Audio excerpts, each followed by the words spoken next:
My dear friends, myself Jayanti Surya, and today we will learn a new story or we will enjoy a story. આપણે એક નવી વાર્તા, નવી બાબત શીખીએ, સમજીએ, જાણીએ. અને એનું ટાઇટલ છે અહીંયા જુઓ, read the story the giving tree. એટલે વૃક્ષો આપણને શું આપે છે?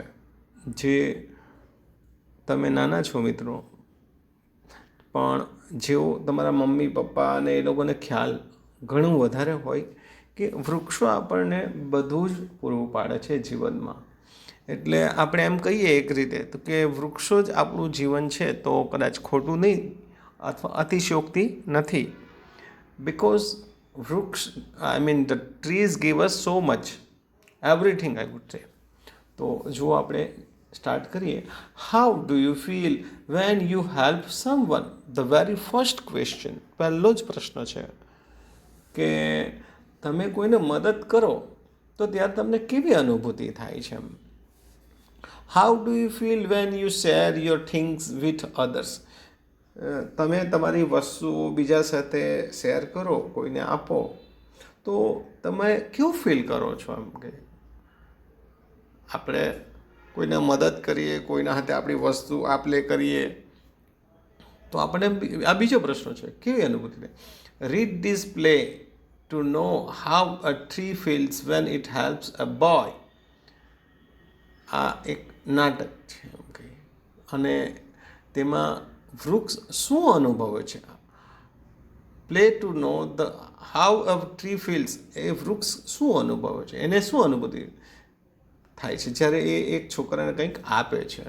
તો નેરેટર એટલે જે વર્ણન કરે છે તે પહેલો કોણ છે? Say once there was a tree and it loved a little boy. Every day and boy would visit the tree and enjoy its company. એટલે પહેલું એક once there was a tree, એક વખત એક ઝાડ હતું, આમ એક ઝાડ હતું અને it loved a little boy. અને it loved a little boy, એને એક છોકરો છે ને એને બહુ ચાહતો હતો એ ઝાડ. Every day the boy would visit the tree. અને એ છોકરો છે ને એ ઝાડની પાસે દરરોજ આવતો એન્ડ એન્જોય ઇટ્સ કંપની. અને એ ઝાડની એટલે વૃક્ષની કંપની એના સાથે રહે, એને મિત્ર બનાવી દીધો અને એને કંપની માણતો, મજા આવતી એને એના સાથે. Trees, come here my boy, come and climb up my trunk and swing from my branches. એટલે ઝાડ શું કહે છે તે જુઓ કે કમ હિયર, મારા દીકરા આવ, મારી પાસે આવ અને મારા ઉપર ચડી જા, આના પર, મારા ટ્રંક પર એટલે મારા થડ પર ચડી જા. ઝાડુ શું કહે છે તે જુઓ. And swing from my branches, અને મારી જે જુદી જુદી શાખાઓ છે, દાળકીઓ છે, તેના પર રમો, રમ, કૂદ, એવું કહે છે. એટલે વૃક્ષ એવું કહે છે. તો સામે boy said swinging from branches, એટલે એ વૃક્ષની જે દાળખી છે એ હિંચકા ગાય છે એના પર, કારણ કે એને તો મજા પડે. આહા, વોટ એ ફન! અરે અરે, કેટલી મજા આવે યાર. Tree said, are you hungry? અરે ભૂખ લાગી છે તને? પ્રશ્ન પૂછ્યો. Eat my apples.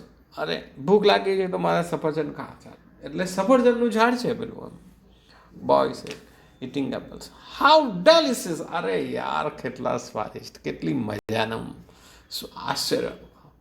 નેરેટર છે, when the boy was tired he slept under the tree. હવે રમી રમીને છોકરો થાકી ગયો. હવે થાકી જાય તો શું કરે? તો કે પેલા છોકરા એવી છે કે ચાલ હવે અહીંયા જ ઝાડની નીચે જ સૂઈ જાઉં, ઊંઘી જાઉં. The tree was happy to give its sad.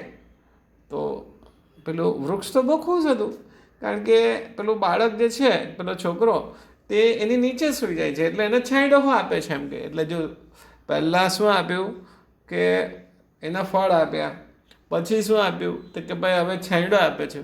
But time vent by, અને સમય ચાલ્યો ગયો. સમય ચાલ્યા કરે ભાઈ, સમય રોકાય નહીં ને. And the boy ગ્રુ older and vent અવે. હવે જેમ સમય જતાં બાળક મોટું થયું એટલે માણસ મોટો થાય એટલે હવે એને બહાર જવું પડે ભણવા માટે, કે જે રીતનું કંઈક જીવન આપણું ચાલતું હોય, મોટો વ્યક્તિ થાય એટલે કંઈ ધંધો કરવા માટે કે વગેરે વગેરે. તો બાળક મોટું થયું અને એ પછી ગામથી એ ઘરથી દૂર ગયું.